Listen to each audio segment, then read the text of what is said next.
जय श्रीराम. अनंत कोटी ब्रह्मांड नायक राजाधिराज योगिराज सच्चिदानंद सद्गुरु श्री ब्रह्म चैतन्य महाराज की जय. सद्गुरु श्री ब्रह्मानंद महाराज की जय. महारुद्र हनुमान की जय. जय जय रघुवीर समर्थ.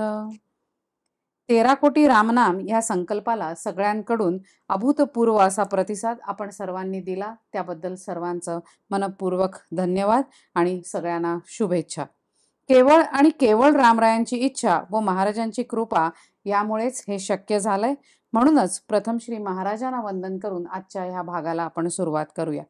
जयाचा जनी जन्म नामार्थ झाला, जयाने सदा वासनामात केला, जयाच्या मुखी सर्वदा नाम कीर्ती, नमस्कार त्या ब्रह्मचैतन्य मूर्ती. रोज 13 माळा आत्मशुद्धीसाठी हा एक उपक्रम म्हणजे एक प्रवास आहे आणि तो प्रवास आपण सर्वजण मिळून करणार आहोत. इथं कोणी लहान थोर स्त्री पुरुष असा कुठलाही भेदभाव नाही. आपण सगळेजण एका नावेत बसणार आहोत आणि त्या नावेचे नावाडी आहेत आपले श्री महाराज. नावेत बसायच्या आधी ज्या तीरावर आपण सगळीजण उभं आहोत ना, तिथून समोरचा पहिलं तीर आपल्याला दिसतोय, पण तो आपण गाठू कसा शकणार अशा अनेक शंका आपल्याला प्रत्येकालाच येत आहेत. आपल्याला प्रत्येकालाच तसंच वाटतंय. काही जण म्हणत असतील सुरुवात तर करून बघूया, मग काय पुढे होईल ते आपल्याला कळेलच. काही जण म्हणत असतील शंका प्रश्न आधी यांचं सगळं समाधान करून घेऊया आणि मग निश्चिंतपणे ह्या उपक्रमाला सुरुवात करूया. काही जण इतके निश्चिंत असतील की म्हणत असतील अरे महाराजांनी सांगितलंय ना, मग कशाला काही विचारायचंय, सुरुवात करूया आणि तो पहिलं तीर गाठूया. अशा या सगळ्या गोष्टींना आपल्या मनात जेव्हा आहेत तेव्हा साधकांनी विचारलेल्या शंकांचं आणि प्रश्नांचं समाधान आज विनीत दादा या भागात आपल्या बरोबर करणार आहेत. दादा, प्रथम तुम्हाला धन्यवाद की तुम्ही ही महाराजांची ही इच्छा तुमच्यामुळे आमच्या सगळ्यांपर्यंत पोचली आणि आम्हाला त्यात सहभागी होता आलं. तर प्रथम तुम्ही या उपक्रमाबद्दल आम्हाला थोडंसं सांगा की 13 माळा आणि आत्मशुद्धी ह्याचा परस्पर संबंध काय आणि हाच विषय तुम्हाला ह्या उपक्रमाबाबत घ्यावा वाटला ते कसं काय आलं तुमच्या? जय श्रीराम. जयाचा जनी जन्म नामार्थ झाला, जयाने सदा वासनामात केला, जयाच्या मुखी सर्वदा नाम कीर्ती, नमस्कार त्या ब्रह्मचैतन्य मूर्ती. सद्गुरुनाथ महाराज की जय. 13 कोटीचा आपण संकल्प सोडला आणि तो 7 महिन्यातच पूर्ण झाला. आणि तो जसा पूर्ण होत येत होता तर अनेक लोक मला विचारत होते की पुढे काय आहे. लोकांना उत्सुकता होती आणि लोकांची अशी इच्छा पण होती की जे सुरू झालेलं आहे, जे नामस्मरण लोकांच्याकडनं होत आहे ते बंद पडू नये, ते तसंच चालू राहावं, त्याला काहीतरी एक हे असावं, आधार असावा. आणि अगदी काही दिवसांपूर्वी मी सकाळी महाराजांच्या पुढे जेव्हा बसलो होतो जपाच्या वेळेला, महाराजांशी हे चाललेलं होतं की आता महाराज पुढे कसं न्यावं. तर तेव्हा महाराजांनी मला ही रूपरेषा सांगितली की रोज 13 माळा, पण कशासाठी? आत्मशुद्धीसाठी. आता इथे 13 माळा हा संख्येचा भाग झाला, बरोबर. आणि आत्मशुद्धीसाठी म्हणजे महाराजांना जे अपेक्षित आहे की तुम्ही नाम का घ्यायचं आहे, बरोबर. कशासाठी आपल्याला नाम घ्यायचंय, तर आपल्याला शुद्ध होत जायचंय. आपल्या मनाचा भाव हा अशुद्ध असतोच, बऱ्यापैकी तो अशुद्धच असतो, आपल्याला सगळ्यांनाच माहिती असतं. तर अशुद्ध भावाकडून शुद्ध भावाकडे जाणं ही उपासना आहे, हे साधन आपल्याला करायचंय. आणि त्याच्यासाठी महाराजांनी जो नामस्मरणाचा मार्ग सांगितलेला आहे ते नाम आपल्याला घ्यायचंय, ते नाम घेऊन आपल्याला अनुसंधानात राहायचंय आणि स्वतःकडेच त्रयस्थ दृष्टीने पाहायचं आहे. आणि हे सगळं कशासाठी, तर शुद्ध होत जाण्यासाठी.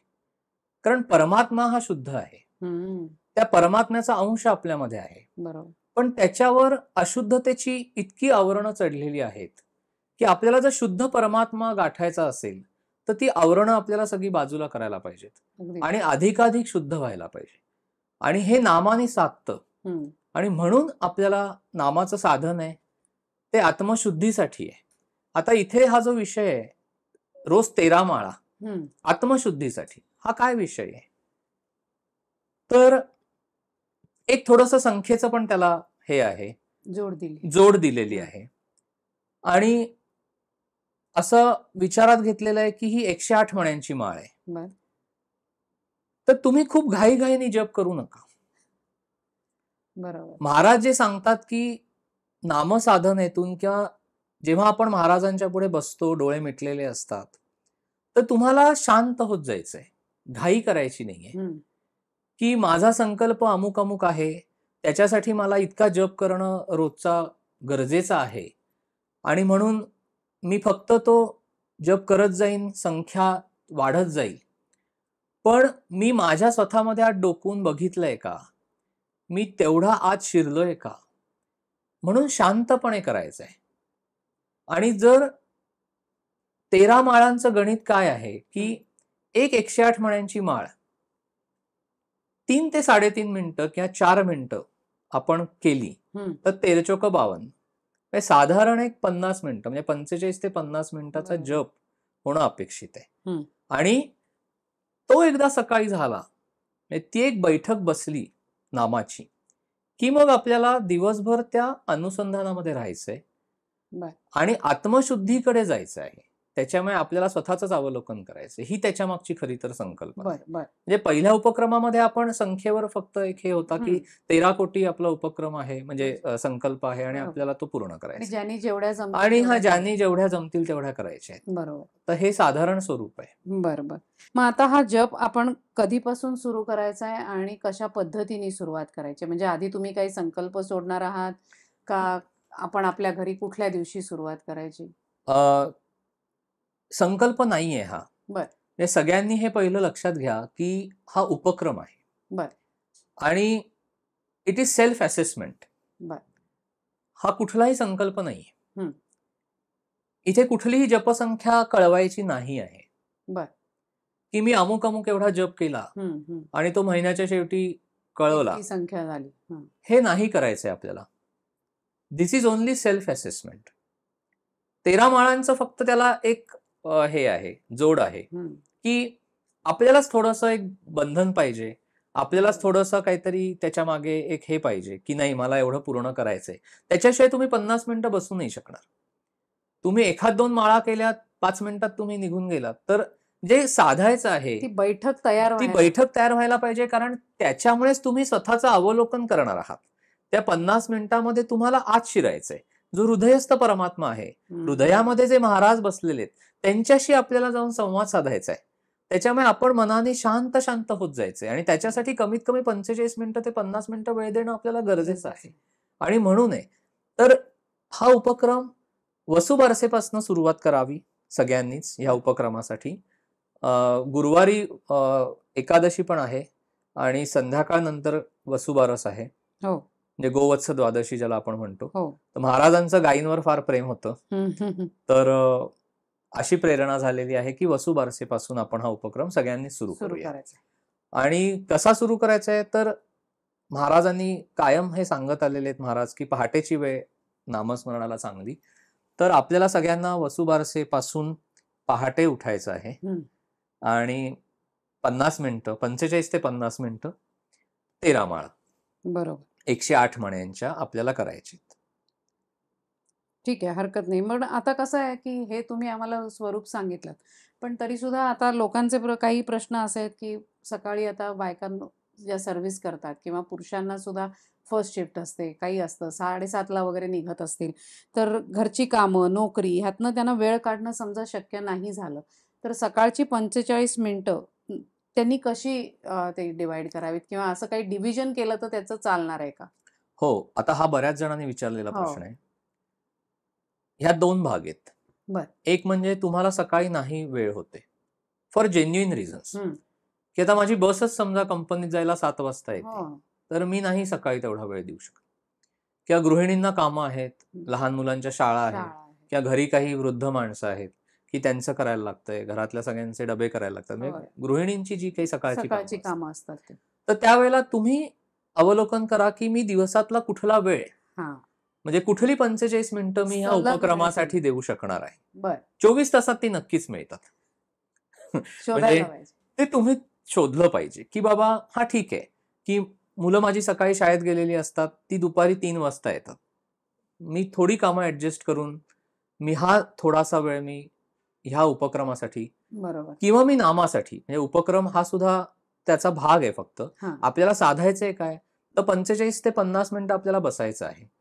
तर तेवढं आपल्याला फक्त साधायचंय. तर ती 45 ते 50 मिनिटाची वेळ आपण दिवसभरात कशी हे करू शकतो? थोडक्यात म्हणजे त्याचं 45 अवलोकन मिनिटं आणि करायचंय. 13 माळा हे डिव्हिजन नाही होणार. हे डिव्हिजन होणार नाही म्हणण्यापेक्षा त्याने अपेक्षित परिणाम साधला जाणार. साधणारच नाही.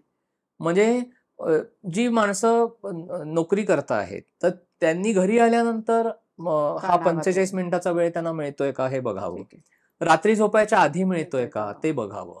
थोडं सकाळी लवकर उठता येतंय का ते ते बघावं. म्हणजे समजा तुम्ही 6 वाजता उठत असाल सकाळी आणि तुमचं सगळं आवरून तुम्ही कामावर जात असाल, हम्म. तर बघा, ट्राय करून बघा, की बाबा मला 5 वाजता उठता येतंय का? बरोबर. मी किती वेळ देऊ शकतो? मग आपण डिव्हिजन करूया ना. हा. तर हार्ड अँड फास्ट रूल ह्याला आधीपासूनच काही आपण नाही. डिव्हिजन करायचं हे हां, पण डोक्यात ठेवून नाही, नको मी करायला. 10 मिनिटं सकाळी करणार, 10 मिनिटं दुपारी करणार, तर तुम्ही आत कसं शिरणार? फिरणार. त्या 10 मिनिटामध्ये तुम्ही आत कसं शिरणार?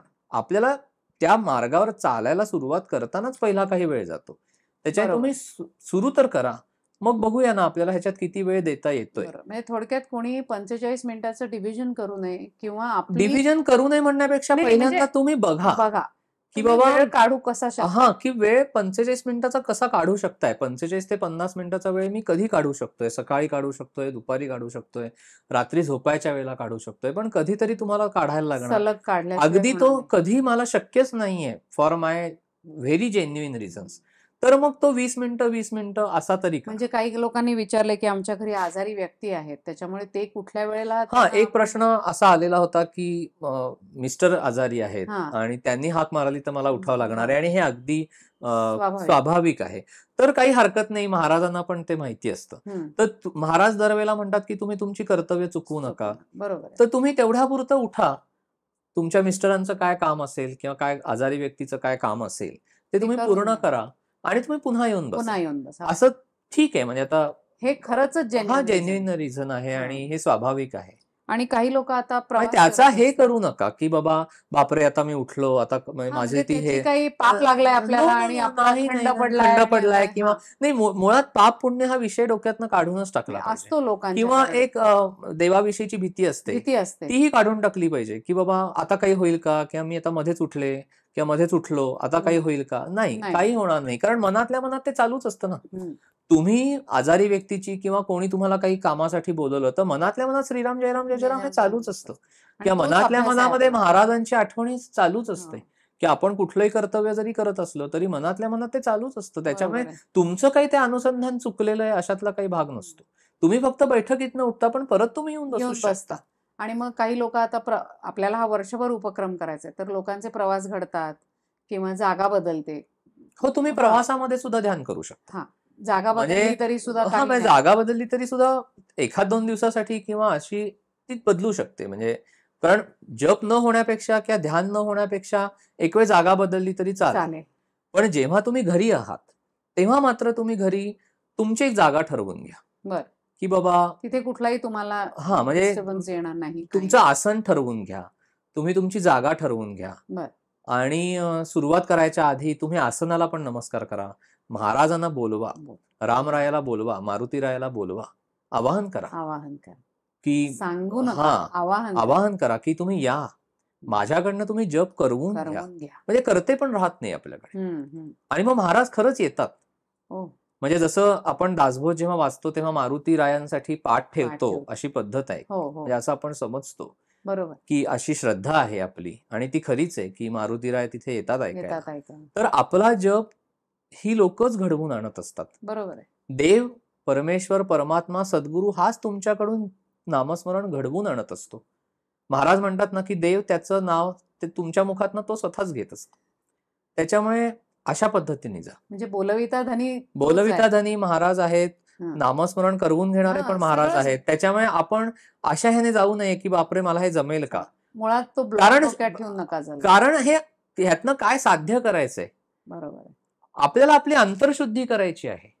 त्याच्यामुळे मला जमेल का हे खुल्या म्हणायचंच मनाने नाही. खुल्या मनाने त्याला अप्रोच व्हा. बरोबर नाही जमलं तर बघूया, पण ट्राय तर करा. करा. बरं. आणि वयस्कर व्यक्तींच्या बाबतीत मग कसं करायचं? कारण त्यांचे आहेत आपल्या ग्रुपमध्ये बरेच जॉइन हो, झाले. आता बऱ्याच लोकांनी मला हे पण कळवलं, की आम्ही 50 वयस्कर मिनिटं व्यक्तींना नाही बसू शकत. सलग बसू शकत नाही. तर तुम्ही झोपून सुद्धा ध्यान करू शकता. बरोबर. तुम्ही झोपून सुद्धा नामस्मरण करू करू शकता. कारण नामाला कुठलं सोवळ्या-वेळाचं बंधन नाही, बंधन त्याला नाहीये. कुठली उपाधी नाहीये. कारण महाराजांनी हे सांगितलंय, की आता तुमची शारीरिक ताकद नाहीये. समजा तुम्ही आजारी आहात आणि नैसर्गिकरित्या तुम्ही झोपलेले आहात. तुम्हाला अंगात ताकद नाहीये. म्हणजे पण देहस्थितीशी निगडीत नाही. देहाची ही गोष्टच नाहीये. ही मनानी करायची गोष्ट आहे. बरोबर. स्मरण आहे ते. बरोबर. त्याच्यामुळे तुम्हाला देहाचा विसर पडत जाऊन तुम्ही नामामध्ये तेच आत आपला जाता. उद्देश आहे. त्याच्यामुळे तुम्ही बसून करताय, खाली मांडी घालून बसताय, तुम्ही खुर्चीवर बसलायत का तुम्ही झोपून करताय, ह्याने काहीही फरक पडत नाही. आपण डोळे मिटून आपल्या महाराजांच्या ध्यानामध्ये जाणं, अनुसंधानात जाणं हाच भाग खरं तर म्हणजे महत्वाचा आहे. आता जे काही तुम्ही आम्हाला सांगितलं त्यातनं जो काही आपल्याला काही लोकांनी विचारलं होतं, की 5 माळा चालतील का? 13 माळा काच? तर त्याचं मला उत्तर मला वाटतं लोकांना नाही, मिळालं मला असावं. सगळ्यांना हेच सांगायचंय, की तुम्ही माळांच्या संख्येवर जाऊ नका. हां. हा उपक्रम नामसाधनेतून ध्यान साधणं, म्हणजे जे महाराजांनी सांगितलंय, की ध्यान हे नामामध्येच समाविष्ट आहे. बरोबर. वेगळं करायची आवश्यकता नाही. त्याच्यामुळे त्याचं सिंक्रोनायझेशन आपल्याला करायचंय, की एकीकडे आपला जप चालू आहे आणि एकीकडे डोळे मिटलेत आणि आपण ध्यानात पण आहोत. हां. आणि महाराज काय म्हणतात, की हे सगळं कशासाठी करायचंय? तर आपल्याला देहाचा विसर पडला पाहिजे बरोबर. आणि आपल्याला ते नामाने साधता येतं, हे महाराजांनी सांगितलं. सांगितलं. त्याच्यामुळे तुम्ही संख्येवर कृपया जाऊ नका. जाऊ नका. तुम्हाला जर कोणालाही असं वाटत असेल, की बापरे, हे 13 माळा नाहीच शक्य होणार आणि त्याच्यामुळे ह्या उपक्रमातच सहभागी व्हायला नको, तर माझी तुम्हाला कळकळीची विनंती आहे, की तुम्ही संख्येवर जाऊ नका. तुम्ही या उपक्रमामध्ये तुम्ही सहभागी. या. तुम्ही नामाच्या माध्यमातनं महाराजांपाशी जाण्याचा प्रयत्न करा. तुम्ही ध्यानावस्थेमध्ये जाण्याचा प्रयत्न करा, जे नामानी साधायचंय आपल्याला. बरोबर, बरोबर. आणि त्याच्यासाठी किती माळा झाल्या, 2 माळा झाल्या, 5 माळा झाल्या, हा विषय तुम्ही ठेवू नका. ठेवू नका. कमीत कमी आपल्याला तेवढा वेळ द्यायचा आहे, कारण आपल्याला आत जायचंय. आपल्याला स्वतःचं अवलोकन मला करायचंय. असं वाटतं कोऱ्या पाटीवर महाराजांनी श्रीराम ही अक्षरं लिहिली आहेत आणि ती पाटी आपल्याला आपल्या मनातली स्वच्छ करत स्वच्छ करत आत करायची आहे. जायचं. स्वच्छ त्याच्यामुळे करायची आहे. त्या पाटीवर 13 हा आकडा महाराजांनी म्हणजे बंधन म्हणून घातलेला आहे. रोज 13 माळा सांगण्यामागचा उद्देश हां. हा आहे, की कमीत कमी तुमचा तेवढा जप होईल. जप होईल. की बरोबर आहे. 45 ते 50 मिनिटं तरी कमीत कमी तुमचा जप होईल. आणि काही लोकांना संख्या आवडते. हो. काही लोकांना आवडते, की आवडते. माझा एवढा जप झाला. महाराज सगळ्यांना महाराजांनी सांगतात ना. माझ्याकडनं एवढा जप करवून घेतला, असंही आपण बोलतो. तर त्याही लोकांना एक आंतरिक समाधान मिळेल, की बरोबर बाबा आहे. नाही बाबा, माझा ठरल्याप्रमाणे रोज होतोय. होतोय. त्याच्यामुळे त्याला कुठेतरी थोडासा म्हणजे महाराज म्हणतात किंवा बेलसरे बाबा सुद्धा म्हणतात ना, की थोडी नामाला बळजबरी पाहिजे. बळजबरी पाहिजे. त्याच्यामुळे जर तुम्ही स्वतःलाच म्हटलत, की हां ठीक आहे, मी 1 माळ केली, मी 2 माळा केल्या, तर तसं नाहीये. सवलत उगाच आपण आपल्याला हां, म्हणजे घ्यायची आपणच नाहीये. आपलं सोयीचं हे करतो. बरोबर आहे. त्याच्यामध्ये आपणच आपली सोय बघितल्यासारखं होतं. पण तुम्हाला काय साध्य करायचंय, बरोबर. त्याच्यासाठी तुम्ही ही सोय नाही बघायला त्याच्यामुळे पाहिजे. मग कारण जर आपण एकीकडे म्हणतोय, की मला नामासाठी वेळ होत नाही, पण आपण जर स्वतःचं अवलोकन केलं, तर आपल्या व्यवहारामधल्या कित्येक गोष्टींसाठी आपण हवा तेवढा वेळ काढतो. म्हणजे आपण जेव्हा एखादा सिनेमा बघायला जातो, तेव्हा जवळपास 2.5 ते 3 2.5 तास तास. नाटक बघायला जातो किंवा अगदी हॉटेलमध्ये वेटिंगला थांबतो आपण. थांबतो. बाहेर अगदी, गप्पा अगदी. मारत. खरंय. अर्धा पाऊण तास आपण थांबलेलो असतो. हो ना. मग हॉटेलमध्ये जेवताना आपण जवळपास तासभर तासभर जातो. अगदी. किंवा अगदी ह्या सगळ्या काही लोकं म्हणतील, आम्ही कुठे रोज सिनेमाला जातो हो. किंवा आम्ही रोज कुठे नाटकाला जातो किंवा रोज थोडीच आम्ही हॉटेलमध्ये जातो. हे तर रोजचं करायचं आहे. हां. मग इथे सुद्धा आपण व्यवहारामध्ये बघूया ना, की आपल्याला हा वेळ कसा काढता येईल. काढता फार येईल. फार तर आपण 20-20 मिनिटात डिव्हाईड करू. पण पण आपण आधी बसलं सुरुवात तर पाहिजे. करूया. आपण बसलं पाहिजे. बरोबर आहे. मग आता हे इतकं सगळं ऐकल्यानंतर मला नाही वाटत लोकांना प्रश्न असेल, की आपण हे ग्रुपवर रोज जप कळवायचा आहे का? मागचा नाही, आपला उपक्रम नाही, असा मागचा वेगळा होता. उपक्रम वेगळा होता, मागचा संकल्प होता. संकल्प होता. आणि तो सुद्धा आपलं जे वराळ्याला राम मंदिर होणार आहे, हो. त्याच्यासाठी महाराजांनी तो सोडायला सांगितला होता, हो. की त्या रामाच्या स्थापनेसाठी तुम्ही 13 कोटीचा जप जप करा. संकल्प सोडा. आणि महाराजांच्या आणि रामाच्या कृपेने तो पूर्णही झालेला आहे. त्याच्यामुळे आता संख्या नकोय हां, ठरवायला. संख्येचा विषय नाहीये आणि तो कळवायचा पण नाही आहे ग्रुपवर. हम्म. म्हणजे मी तुम्हाला परत एकदा सांगतो की बरोबर. कोणीही ग्रुपवर संख्या कळवायची नाही आहे. त्याच्यामुळे तुम्ही फक्त ती लिहून ठेवायची तुमच्याकडे. बर. म्हणजे एक वही करा बर. आणि त्याच्यामध्ये वसुबारसेच्या दिवसापासून तारीख वार लिहून ठेवा हम्म. की बाबा आज 13 माळा झाल्या आहेत. ही सेल्फ असेसमेंट करता. हा, दिस इज सेल्फ असेसमेंट की आज 13 माळा झाल्या आहेत. नाही बाबा आज 5च झाल्या. तर प्रामाणिकपणे लिहा ना. लिहा. अनेकांनी मला कळवलंय की दादा आम्ही 13 माळा रोज 13 माळा आत्मशुद्धीसाठी या ग्रुपमध्ये येतोय, पण आम्ही फसवू नाही शकत आणि आम्ही खोटं नाही सांगणार की आमच्या 13 माळा झाल्या बरं का. हा. तर मी म्हणतो की नाही, आपल्याला हे करायचं पण नाहीये.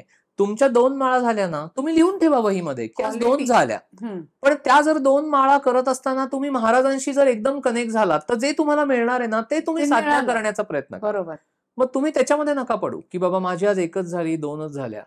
ठीक आहे, पण तुम्ही लिहून ठेवा. आपल्याला मलाही धनात्मक जायचं. हा, आपल्याला संख्येकडनं आपल्याला काय साध्य करायचंय ह्याचा तो प्रवास आहे. कारण आता जर ओव्हरऑल आपण बघितलं तर सगळीकडे 24 तासाचे जप हो, असतात, हो. अनेकांचे संकल्प असतात. म्हणजे हो ना. मला अनेकांनी तेव्हा हे केलेलं होतं की आम्ही 5,000 जप करतो, मग तुमच्या संकल्पाला आम्ही 2,500 देऊ, ह्या संकल्पाला आम्ही 2,500 देऊ. तर हे असं नाही, नाही. ह्या उपक्रमासाठी करायचं नाहीये. बरोबर. ह्या उपक्रमासाठी आपल्याला करायचं बरोबर. नाही. दिस इज सेल्फ असेसमेंट. आज तुमच्या 2 माळा झाल्या, तुम्ही 2 माळा लिहा. उद्या तुमच्या 20 झाल्या. 20 लिहा. शनिवार रविवार सुट्टी आहे समजा.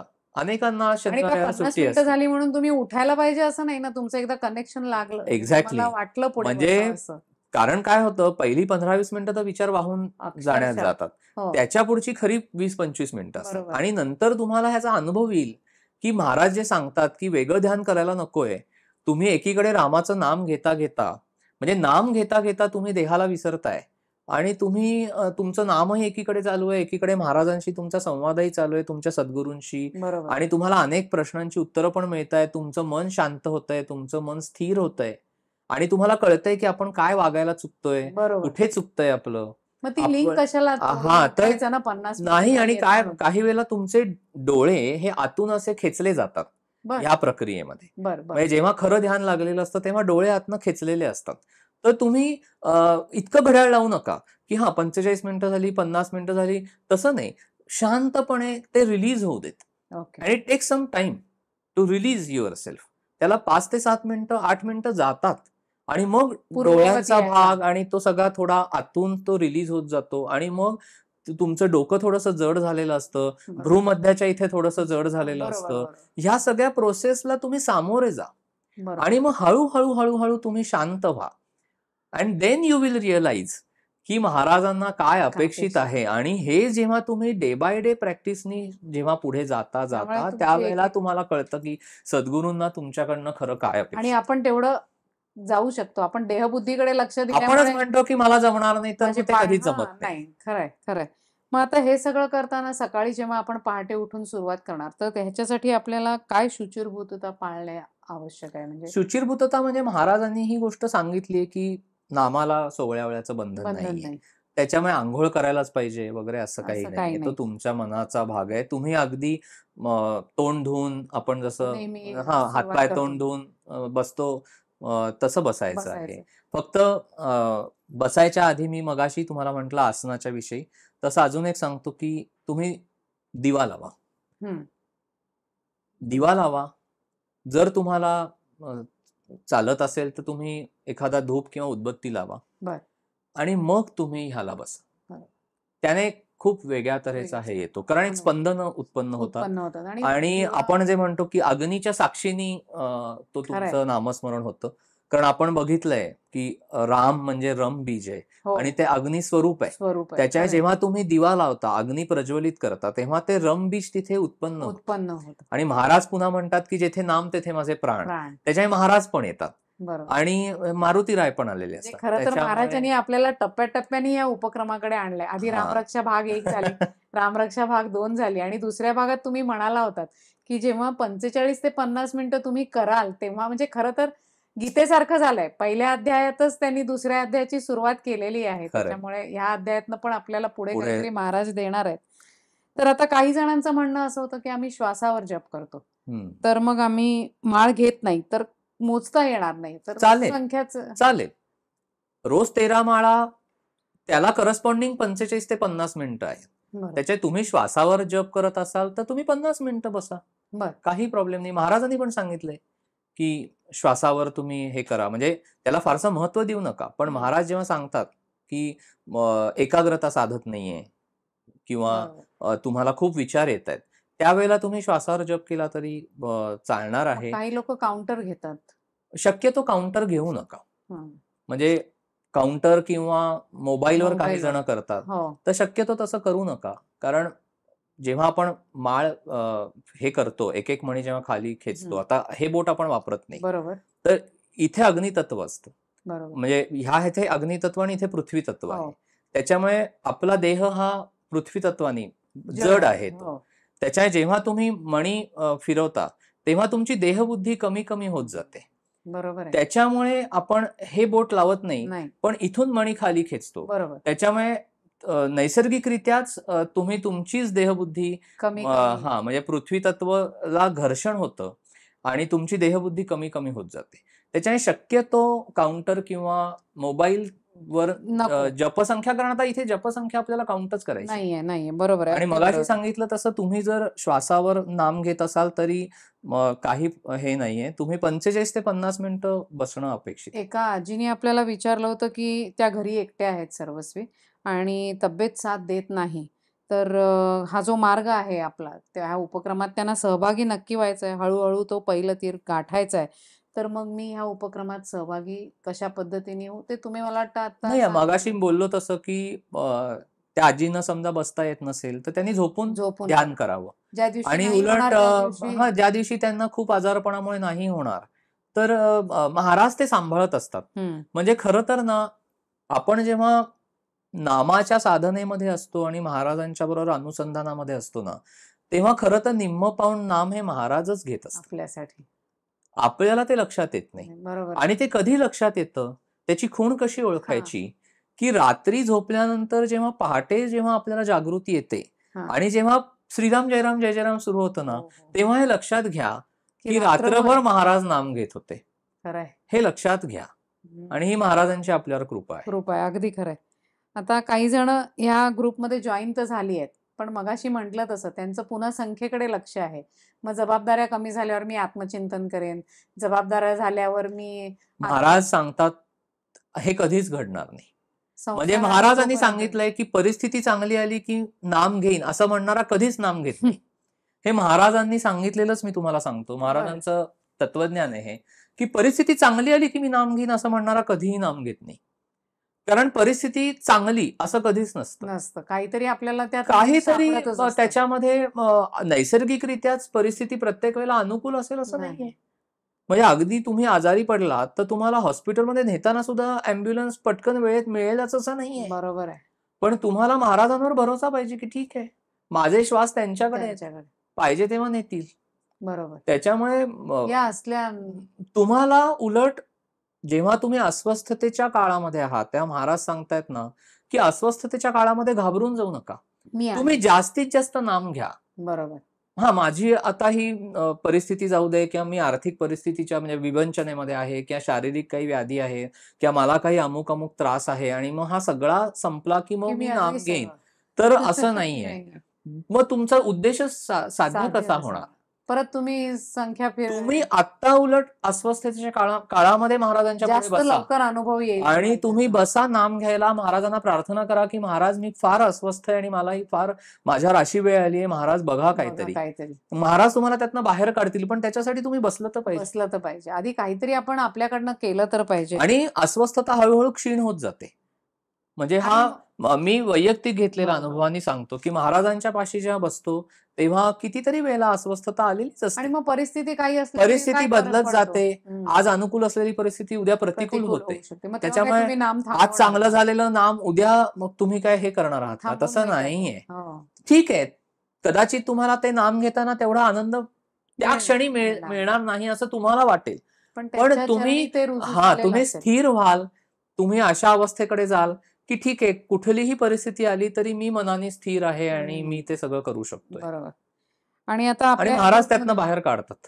ह्या आपल्या ग्रुपमध्ये काही विद्यार्थी पण जॉईन होऊ इच्छित आहेत. तर त्यांचं म्हणणं आमची सबमिशन्स, परीक्षा, अमुक-तमुक हे सगळं इतकं काही वेळेला आम्ही बांधलेलं असतो, की मग आम्ही ह्यातनं कसं हे कसं करावं? करावं? नाही, मग त्यांनी पण मी मगाशी सांगितलं तसं, की त्यांनी स्वतःचं अवलोकन करावं आणि आपण विद्यार्थी दशेमध्ये आहोत, आपल्याला अभ्यासही आहे, आपल्याला शिकवणीला पण जायचं परीक्षेचं. आहे, सगळंच करायचं आहे. तर आपला संपूर्ण दिवसभराचा वेळ कसा आहे, ह्याचं अवलोकन करावं आणि बरं. त्यातला कुठला वेळ आपण नामासाठी देऊ शकतो. ते आता बघावं. ऑब्व्हियसली की तुम्ही कॉलेजमध्ये आहात, क्लासमध्ये गेलेला आहात, तर तिथे तुम्ही नाही ही 45 मिनिटं देऊ शकत. बरोबर. पण मग तुम्ही दिवसभरामधनं बघा, की ठरवा. बाबा मी निदान 20-20 मिनिटाचे असे 2 हे करू शकतो का? पण मी महाराजांशी कनेक्ट राहायला पाहिजे. पाहिजे. हा त्याच्यात मुख्य तुम्ही उद्देश आहे त्याचा. हां, तुम्ही आधी थोडंसं करा, मधल्या वेळेला करा. म्हणजे कदाचित समजा तुम्ही कॉलेजवरनं घरी आलात, मधला वेळ तुमच्याकडे अवेलेबल आहे. परत संध्याकाळी तुम्ही क्लासला जाणार आहात. क्लासला जाणं.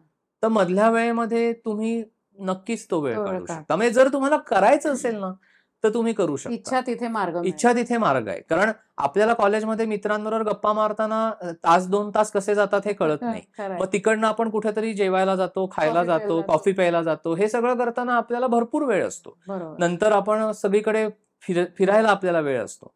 पण मग हां, तू नाम घ्यायला बस म्हटलं, की आपण म्हणणार नाही बाबा माझं कॉलेज आहे, माझा क्लास आहे.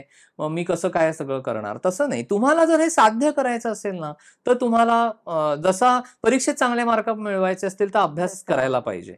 तसं जर तुम्हाला खरोखरीच परमार्थावर काहीतरी वाटचाल करून महाराजांपर्यंत जायचं असेल, सद्गुरूंपर्यंत जायचं असेल, परमात्म्यापर्यंत जायचं असेल, तर तुम्हाला स्वतःला काहीतरी कष्ट बरोबर आहे. घेणं गरजेचंच आहे. त्याच्याशिवाय ते मिळू शकणार नाही. बरोबर. आणि मग नामाचा अनुभव येत नाही म्हणण्यात काही अर्थ नाही. आता काही जणांनी अनुग्रह घेतलेला नाहीये. तर ते म्हणतायत, की मग आम्ही अनुग्रहित नसलो तरी सुद्धा ह्या हो, ग्रुपात चालेल ना. आहे. कारण अनुग्रह हा थोडीच पहिल्या दिवशी होतो. महाराजांनी हे सांगितलेलंच आहे, की तुमची विशिष्ट उपासना झाल्यानंतर जे नाम परमात्म्याचं तुम्ही घेत होतात, ते सद्गुरू एक दिवस ती विशिष्ट वेळ आल्यानंतर तुम्हाला अनुग्रहाद्वारे ते देणार आहेत. त्यांनी सिद्ध केलेलं नाम. बरं. तेच आपण आधी घेत असतो. त्याच्यामुळे अनुग्रह घेतलेला नाहीये, मग मी कसं काय हे करू किंवा नामाच्या ह्याच्यात साधनेत कसा येऊ? कसा येऊ? असं अजिबात नाही. आणि जप रामनामाचाच करायचा आहे का कुठल्याही देवतेचा केला तर चालेल? हाही एक लोकांचा प्रश्न. खरं तर रामनामाचा करावा. बरं.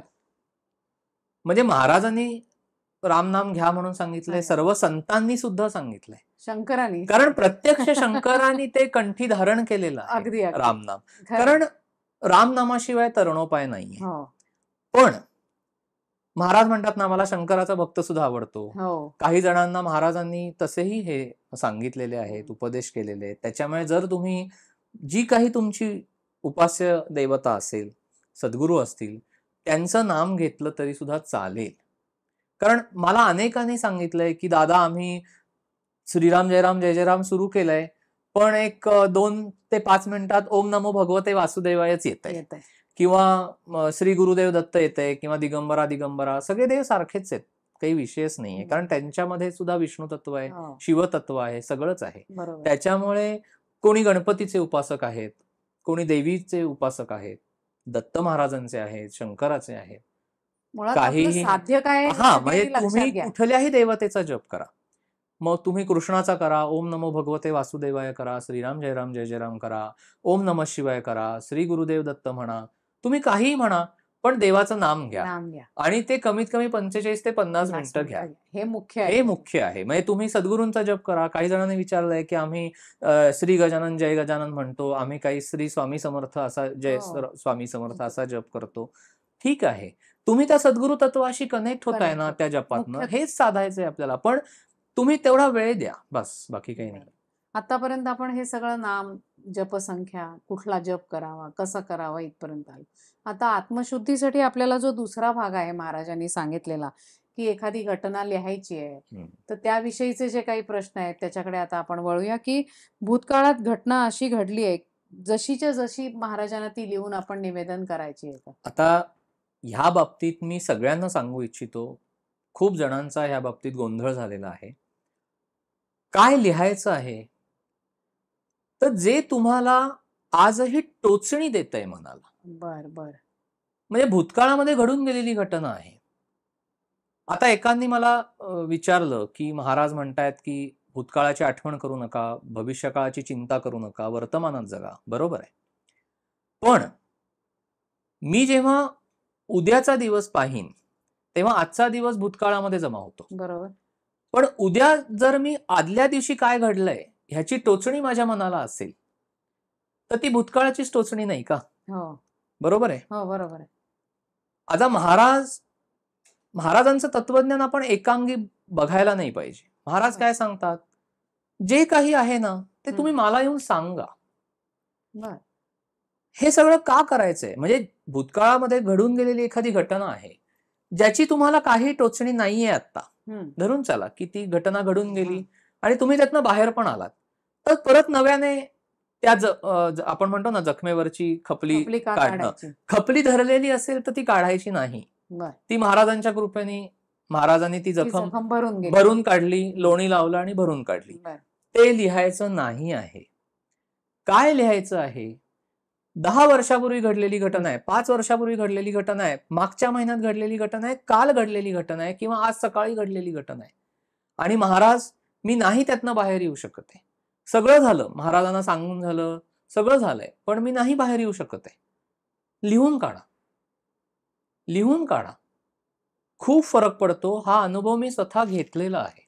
महाराजांच्या ह्यानेच घेतलेला आहे, साक्षीनीच घेतलेला आहे. म्हणजे असं होतं का की लिहून काढल्यानंतर काही वेळेला असं वाटतं की अरे आपण हा वेड्यासारखा विचार करतोय ह्या वेळेला, म्हणजे नाही, लिहून काढताना म्हणजे धरून चला की एखादी टोचणी असलेली गोष्ट आहे, सपोज खूप त्रास देतीये, नाही बाहेर पडता येते, कोणाला सांगता पण येत नाहीये. बरोबर.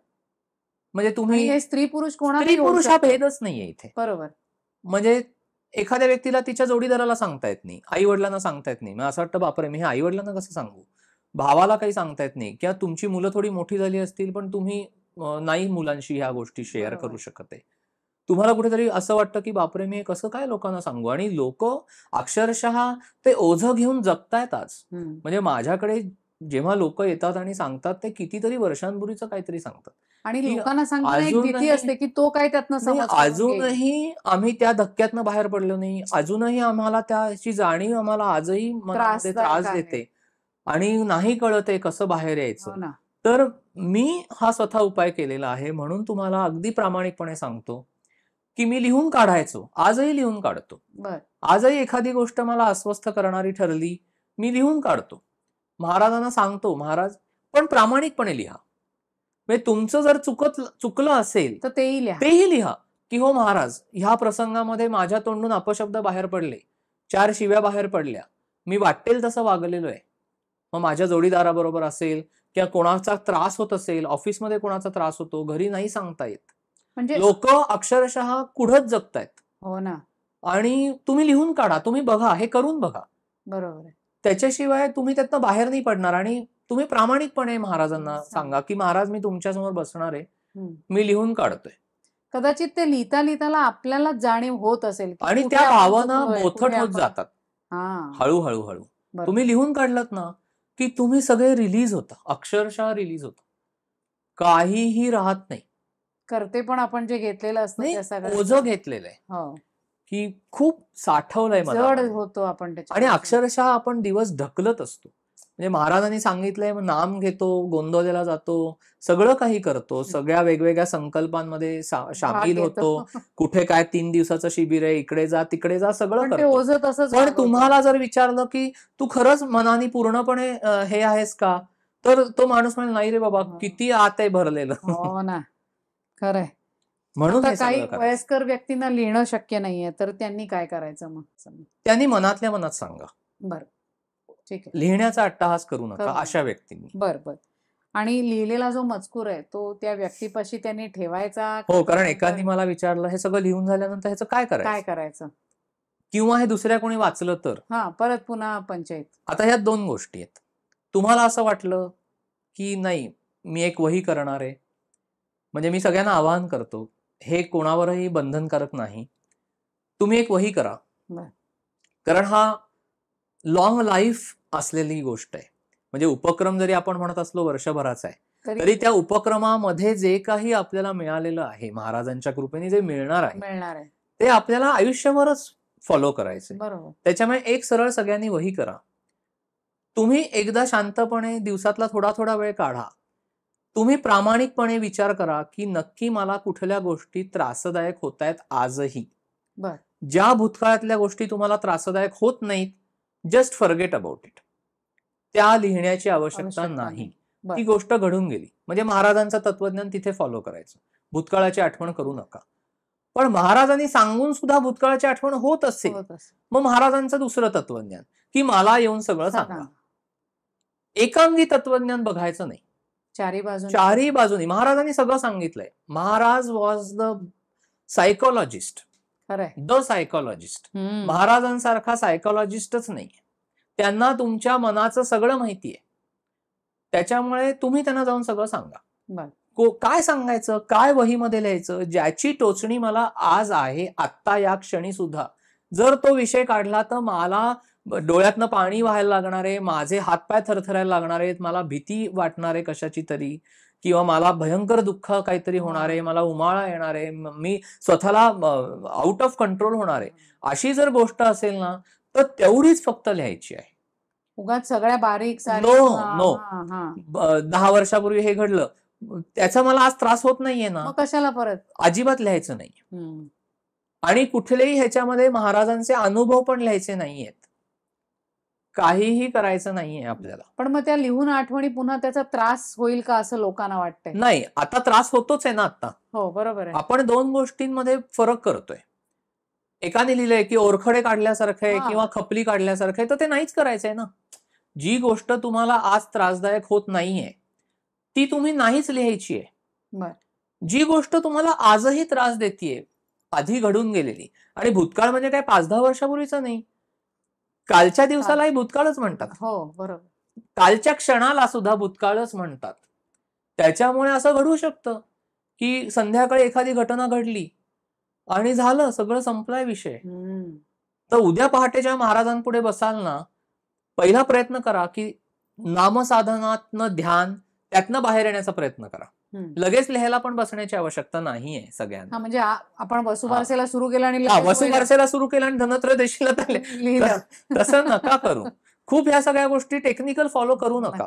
तुम्ही मनाचा भाग ओळखा, त्याच्यातनं महाराजांना काय सांगायचं आहे किंवा ह्या उपक्रमाचा खरा हेतू काय आहे हे पहा.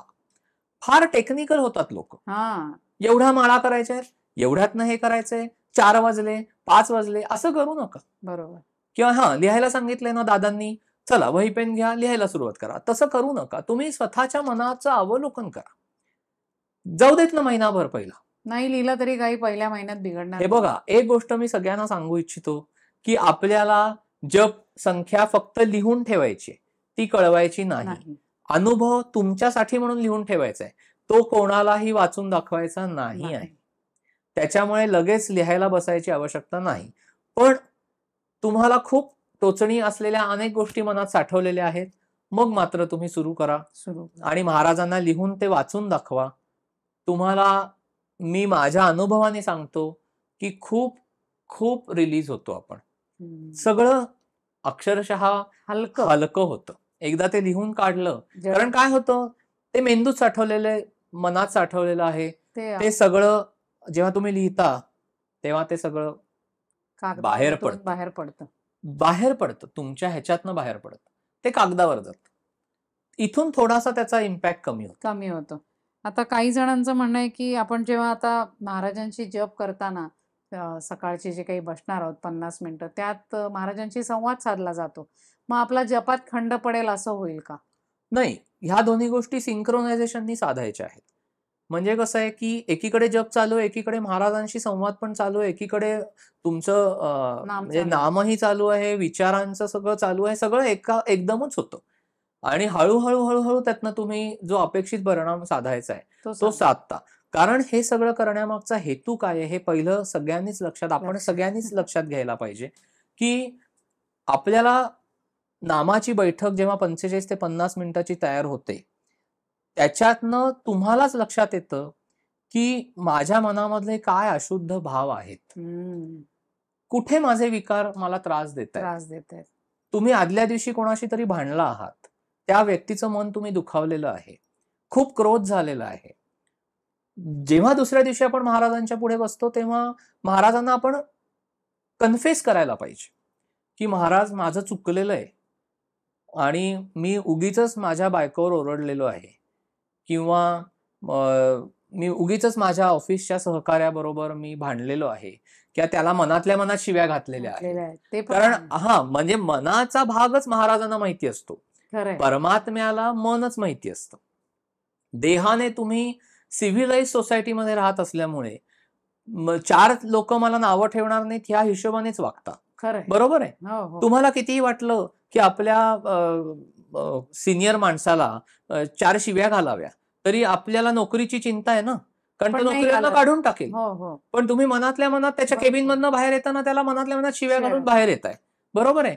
महाराजांना कळतं ना की हा माणूस तर ते दुसऱ्या दिवशी महाराजांना म्हणायचंय की 10 वेळा हा प्रसंग येत असेल तर तो 4च वेळा येऊ देत महाराज, आता 2च वेळा येऊ देत, तो नंतर येऊच नको.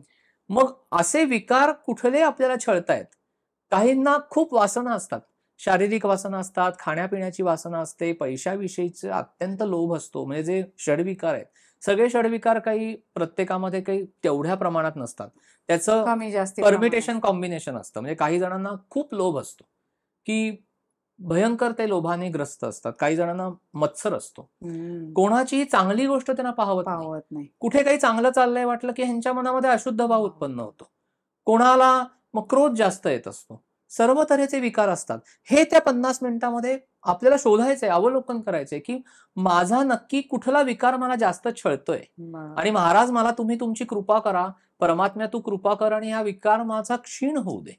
आणि ह्याचं दिवसभर आपल्याला अवलोकन करायचंय की नक्की मला दिवसभरामध्ये किती वेळा अशुद्ध भावना मनामध्ये येते. कारण महाराजांनी जे सांगितले की परमार्थाची इमारत आपल्याला शुद्ध अंतःकरण, सदाचरण आणि नामस्मरण ह्याच्यावर उभी करायची. त्याच्यामुळे तुम्हाला अंतःकरणाची शुद्धी ही त्या सकाळच्या 45 ते 50 मिनिटं किंवा जो काही दिवसभरातला वेळ असेल तुम्ही जो अलोकेट कराल त्याच्यासाठी, त्यातनं शुद्ध अंतःकरणाची निर्मिती व्हायला पाहिजे नामाने. हे वर्तुळ आहे. बरोबर की नाम घेताय मग शुद्ध अंतःकरणाची म्हणजे शुद्ध विचारांची निर्मिती होते, अंतःकरण शुद्ध होत जातं. आणि अंतःकरण जसं शुद्ध होत जाईल, विचार जसे शुद्ध होत जातील, त्याचं मॅनिफेस्टेशन हे तुमच्या देहावर पडतं. बरोबर. म्हणजे मग तुमच्या नजरेमध्ये प्रेम येतं, तुमच्या देहबोली बदलते, तुमचे विचार म्हणजे जे शुद्ध झालेले असतात तर तुमचे आचार पण शुद्ध, म्हणजे ज्याला आपण म्हणतो ना की तुमचं देहबुद्धी क्षीण होत गेलेली असते, तुमच्या नजरेमध्ये प्रेम येतं, तुमच्या हालचालीमध्ये एक शांतपणा येतो, तुमच्या बोलण्यामध्ये हे येतं, आपण एखादी गोष्ट सॉफ्टनेस येतो, तुम्ही लोकांशी घालून पाडून बोलत नाही, तुम्ही लोकांना कमी लेखत नाही, तुम्ही हार्श बोलत नाही. एखाद्या वेळेला समोरचा तुमच्याशी तसं बोलला तरी आपण म्हणतो की ठीक आहे, चल माझ्याबरोबर माझे महाराज आहेत, मी जर तुझ्यासारखंच बोललो तर तुझ्यात आणि माझ्यात काय फरक राहिला, कारण मी उपासना मार्गावर आहे आणि माझ्यावर असलेल्या महाराजांना हे आवडणार आहे का.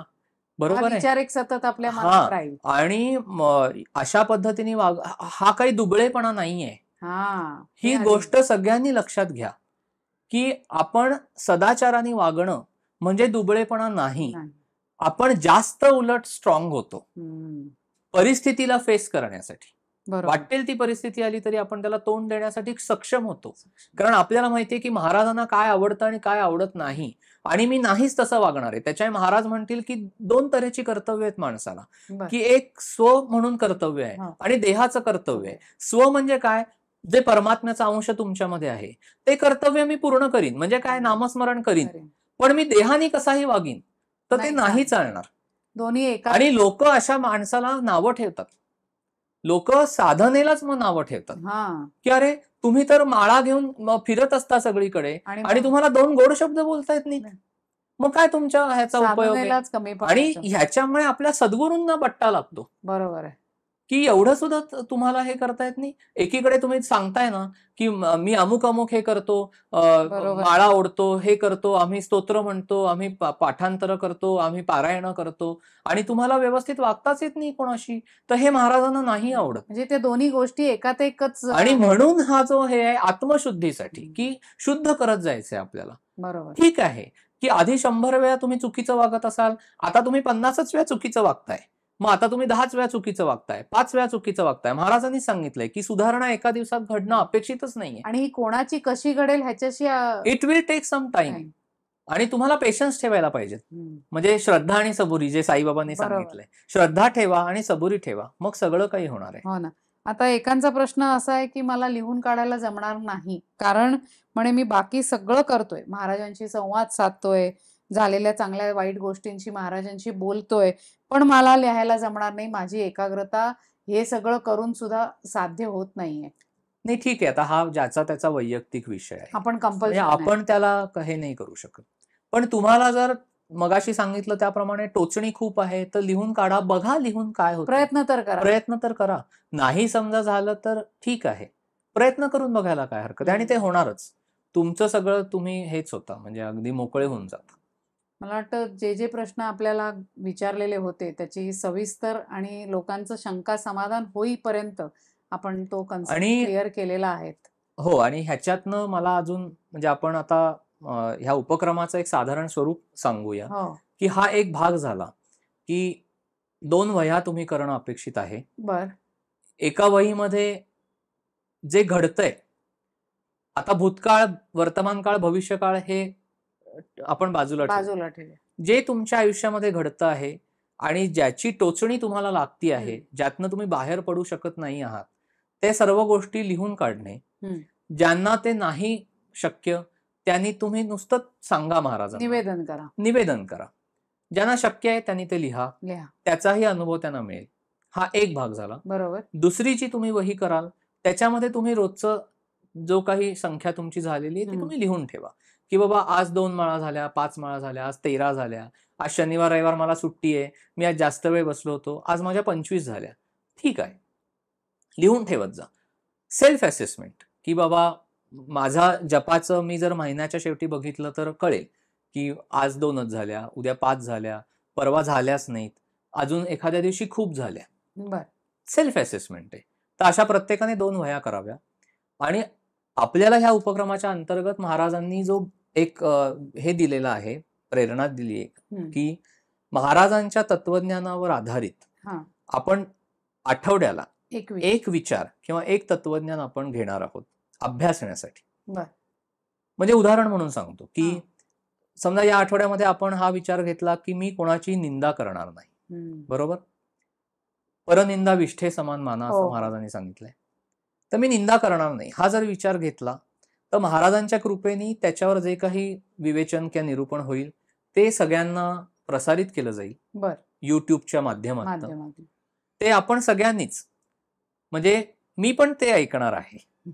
कारण शेवटी कसं होतं, बोलवता धनी महाराज आहेत हे नुसतं म्हणायचं नाहीये, कारण महाराज काय सांगतात हे मला पण नंतर ऐकायला लागतं, कारण माझी पण सुधारणा चाललेलीच असते. कोणीच असं म्हणू नये की आपण पूर्ण सुधारित ह्याच्यामध्ये आलो, हा भ्रम आहे. ते फक्त संतांनीच म्हणावं. त्याच्यामुळे तो अभ्यास मला पण आहे. तर आपण सगळ्यांनी मिळून तो अभ्यास करायचा आहे आणि तो रोज एक विचार घेऊन आपल्याला त्याच्यावर अभ्यास करायचा आहे. आणि पुढच्या आठवड्यामध्ये जेव्हा दुसरा विचार येईल तेव्हा आधीचा विचार आणि पुढचा विचार असे साखळी आहे. असे 52 आठवड्यात 52 विचार येतील. आणि महाराजांच्या कृपेने हा उपक्रम जेव्हा कधी पूर्णत्वाला म्हणजे एका टप्प्यावर येईल त्याच्यानंतर आपल्याला हे आयुष्यभरच करायचं आहे. आणि कारण हा प्रवास आपला चालू आहे, म्हणजे हा अगदी आपल्या शेवटच्या क्षणापर्यंत आहे. म्हणजे कसं आहे की अगदी शेवटच्या क्षणी तुम्ही आजारी आहात आणि तुम्हाला दवाखान्यामध्ये ऍडमिट केलंय, पण तिथे तुमची सेवा शुश्रूषा करणाऱ्या नर्सवर तुम्ही जर हरडाओरडा करत असाल आणि एकीकडे हाताने माळ ओढत असाल तर त्याने नाही काही मिळालं, हे दुर्दैवाने म्हणावं लागेल. 2 वह्या ज्या आपण करतोय त्यातली जी दुसरी वही आहे त्याच्यात आपल्याला कळणार आहे की भले माझी संख्या एवढी झाली तरी माझ्यात काय बदल झालाय, एक्झॅक्टली मी काय अनुभव घेतलेत. किंवा कधीतरी असं होईल की तुम्हाला स्वतःला कोणीतरी समोरचा म्हणाला, अरे पूर्वी तुला खूप राग यायचा बरं का, किंवा तू आता जरा शांत झालीयस, किंवा बदल जाणवल्यासारखा वाटतो. हे लोकांना आपल्याला नाही कळलं पाहिजे. आपल्याला कळलं तर मग तुम्ही देहबुद्धीवरच आहात. बर. आपल्या नकळतच हे व्हायला पाहिजे. आणि असं महाराज म्हणतात तसं ते रोज आपण मूळ महाराज म्हणतात ना की झाड वाढलंय हे काही कोणी रोज उपटून पाहत नाही, फांद्या, पानं, फुलं, फळं जी आली आहेत त्याच्यावरनं झाड वाढलंय हे कळतं. आणि ते तसं बघायला महाराज हा महाराज आहेत. महाराज आणि साक्षी भावानी, म्हणजे महाराजांनी जे सांगितलंय ना, की परमात्मा कुठल्याही क्षणी तुमच्या समोर हजर झाला तरी तुम्हाला तुम्ही करत असलेल्या कृत्याची लाज वाटणार नाही, असं तुम्ही वागलं पाहिजे. बरोबर. प्रत्येक वेळेला जमतं असं नाही आहे, पण हे करायचंय आपण. प्रयत्न करायचे. प्रयत्न आणि असा हा थोडक्यात उपक्रम आहे आणि आपण सगळ्यांनीच तो हे करायचा आहे. आणि काय कलेक्टिव्हली केला की त्याला जास्त आणि मग आपण पुढे पुढे बघू की कसं आपल्याला ह्यातनं महाराज पुढे पुढे प्रेरणा देत आहेत, कसे नवीन विषय ह्याच्यामध्ये येत आहेत. आणि मग आपण काही थोड्या फेस टू फेस, ज्याला आपण फिजिकल मिटिंग्स पण घेऊ, बरं. काही युट्यूबच्या माध्यमातून घेऊ, काही शिबिरं घेऊ. हे हळूहळू हा करत हळू जायच्या आणि गोष्टी हा, develop होत जाणार. म्हणजे महाराज शेवटी महाराजांनी ती ठरवलेली प्रेरणा गोष्ट दिलेली आहे, आहे. प्रेरणा हो ना. दिलेली गोष्ट आहे. तेच घडवतील. बरोबर आहे. करते पण त्याचा आपल्याकडे नाहीये. आपण ह्याच्यात आपण जात सहभागी राहायचं. व्हायचंय. एकमेका सहाय्य करत हा, आणि मागे पुढे देऊ पुढे शकतो. जायचं आहे. आणि मला सगळ्यांना हेच सांगायचंय की तुम्ही ह्या गोष्टीचा बाऊ करू नका. बरोबर. ओपन माइंडनी ह्या गोष्टींकडे बघा. म्हणजे थोडक्यात आपल्याला महाराजांनी वसुबारसेच्या सुंदर दिवशी, कारण आपली दिवाळी त्या दिवशी सुरू होते, कारण हा सेल्फ स्टडी आहे, आणि सेल्फ self study चा असेसमेंट. दिवा त्या दिवशी महाराज महाराज आपल्यासाठी दिवाळीचा लावायला पहिला दिवा सांगितलं. आणि आपल्याला दिवाळी हा प्रकाशाचा, आनंदाचा, मांगल्याचा आणि सगळ्यांबरोबर दिवाळी एकटी नाही साजरी करू शकत आपण.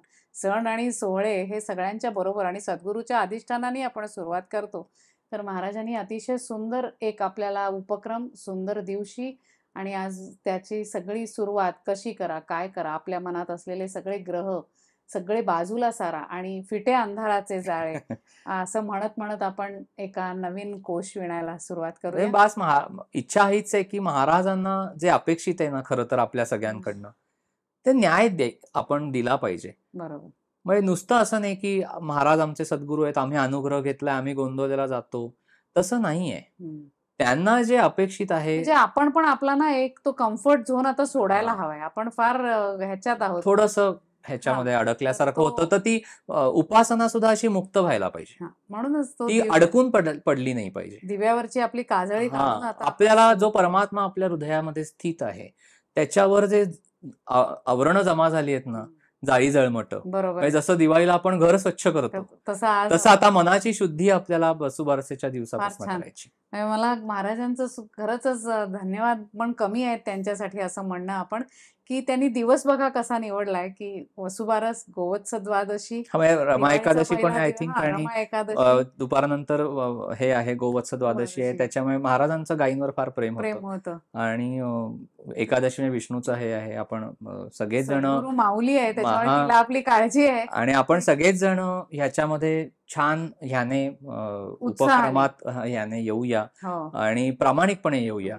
आणि एक गोष्ट तुम्हाला पुन्हा एकदा सांगतो की जग कुठेही कळवायचं नाहीये, वहीत लिहिलेलं काही हे करायचं नाही. आणि मगाशी हे सांगायचं राहिलं की जर तुम्हाला असं वाटलं की अरे हे कोणीतरी वाचेल किंवा काय करू, तर तुम्ही ते नष्ट करा. लिहिलेलं काही नाही. तुम्ही एकदा लिहिलं, महाराजांना वाचून दाखवलं, तुम्ही नष्ट करून टाका. संपलं, तो विषय संपला तिथे.